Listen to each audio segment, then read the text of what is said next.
меншелі оқырмандары. Биылғы жылы Ұлы Отан соғысының аяқталғанына 76 жыл.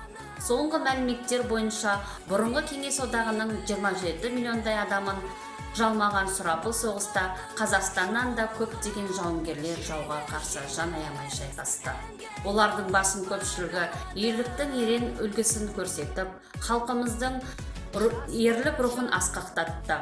Хамит Көбіковке 105 жыл толуына орай ұлы жеңісті жақындатқан аталарымыз атты саяхатымызды Сарбел ауылының Хамит Көбіков атындағы орта мектебінің жанынан ашылған мұражайынан бастаймыз. Ауылда мектеп ауласына атамызға ескерткіш орнатылып, мектепке аты берілген. Хамит Қожабергенұлы КӨБІКОВ 1916 жылы Алматы облысы Панфилов ауданы Сарбел ауылында шаруа жанұясында дүниеге келді. Хамит жастайына мұғалім болуды армандап, мұғалімдер даярлайтын курсқа түсті.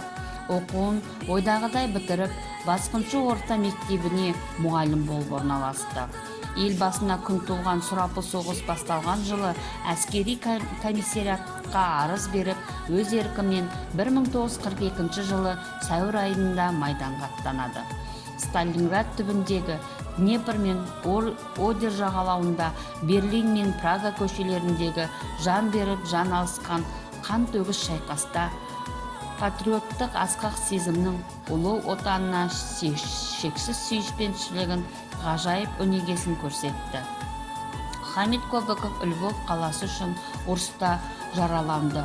Соның өзінде көп ұзамай-ақ өзінің расчетына оралды. Оның омырауындағы алтын жұлдыз бен Ленин ордендерінен басқа екінші дәрежелі отан соғысы және қызыл жұлдыз ордендері жарқырайды. Бұл ордендерді Берлинді алған үшін, Праганы азат еткен үшін және де басқа жауынгерлік медальдармен наградталды.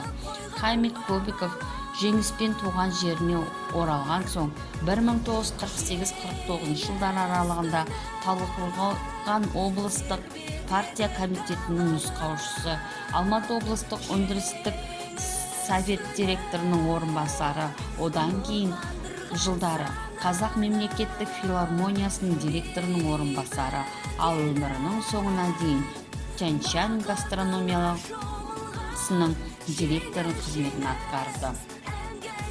Батырдың жұбайы Александра, ұлдары Козмаш, Серік және қызы Жаннаның суреттері мұражайда орын алып тұр. 1973 жылы 8 қаңтарда қайтыс болып, Алматы қаласында жерленген. Жерлесіміз Хамит Көбіковтің асқан ерлігі бізге үлгі-өнеге. Біз әрқашан батыр ерлігін қадірлеп, қастерлеп, қадір тұтамыз. Елімізде деген сүйіспеншілік сезімімізді Хамит атамыздың сүйіспеншілігімен ұштастыру біздің борышымыз.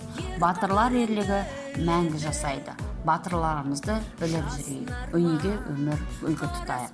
Назар қойып тыңдағандарыңызға рахмет.